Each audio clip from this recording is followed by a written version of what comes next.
এখন প্রশ্ন আসে যে কোমর ব্যথা,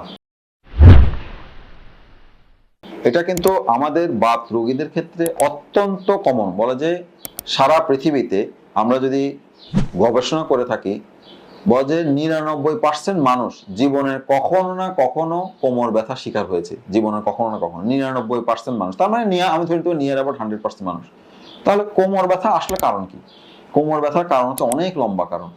কোমর ব্যথাগুলোকে আমরা ভাগ করে থাকি, যেটা স্বল্প মেয়াদী কোমর ব্যথা, যেটা 4 সপ্তাহের ভিতরে সাধারণত ভালো হয়ে যায়, যেটা মধ্যমেয়াদী 4 সপ্তাহ থেকে 12 সপ্তাহ পর্যন্ত থাকে, আর যেটা দীর্ঘমেয়াদী কোমর ব্যথা, যেটা 12 সপ্তাহ বা 3 মাসের বেশি অধিক যে কোমর ব্যথা থাকে। তাহলে স্বল্প মেয়াদী কোমর ব্যথাগুলো কিন্তু আঘাতজনিত কোমর ব্যথা হতে পারে। স্বল্প মেয়াদী কোমর ব্যথা হয়তো দেখা যাচ্ছে কোনো জায়গায় পড়ে গেলেন, হতে পারে। তারপর কখনো কখনো দেখা যাচ্ছে কোনো একটা জিনিস উনি নিতে গেলেন ওজনে কিছু নিচের থেকে, সেখান থেকে কোমরের মাসেল পুল অথবা কোনো একটা মাসেল স্ট্রেইন হয়ে ব্যথা হতে পারে। তাহলে এটা হচ্ছে একটা কমন কারণ। সেকেন্ড যে জিনিসটা দীর্ঘমেয়াদী যেটা কোমর ব্যথা, যেটা আমরা চিন্তা করে থাকি, যেটাকে আমরা বলে থাকি স্পন্ডাইলোআর্থ্রাইটিস। স্পন্ডাইলোআর্থ্রাইটিসটা হচ্ছে দীর্ঘমেয়াদী কোমর ব্যথার একটা অন্যতম কারণ। থার্ড যদি আমি কোমর ব্যথার কারণ দেখেছি, ওই যে ইনফেকশন কি, কোমরেও কিন্তু বিভিন্ন ধরনের ইনফেকশন হতে পারে।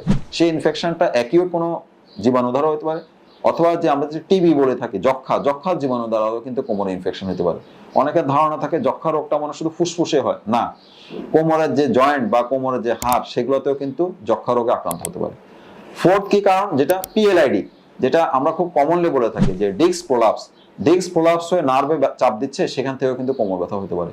ফিফথ হচ্ছে আরেকটা কারণ আমরা বলে থাকি, যেটা আমরা স্পন্ডাইলোলিস্থেসিস, মানে একটা হাড়ের উপর একটা হাড় যে বসানো থাকে, যে অ্যালাইনমেন্ট সাজানো, সেই সাজানোটা নড়ে গেল, তখনও কিন্তু কোমর ব্যথা হতে পারে।